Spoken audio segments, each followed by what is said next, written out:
கட்டியிருக்காரு. என்ன ராசியானவன்னு சொன்ன முதல் ஆளு நீங்க தாங்க. இப்ப எனக்கு எப்படி இருக்கு தெரியுமாங்க? 100 வருஷம் வாழ்ந்த சந்தோஷம் கிடைச்சிருக்கு. இந்த நிமிஷமே என் உயிர் போனா கூட பரவாயில்லைங்க. அப்படி எல்லாம் சொல்லாதமா. நல்லது கெட்டதுக்கெல்லாம் ராசிதான் காரணம்னா கோயில் எதுக்கு, கடவுள் எதுக்கு? ராசி நம்ம ராசி.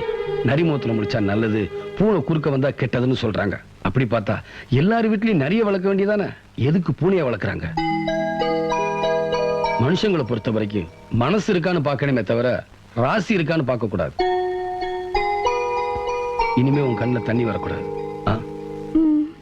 எங்கள் சொந்தம் பார்த்தாலே சொர்க்கம் சொக்கி போகுமே, எங்கள் வீட்டில் பூத்தாலே பூவின் நாயுள் கூடுமே.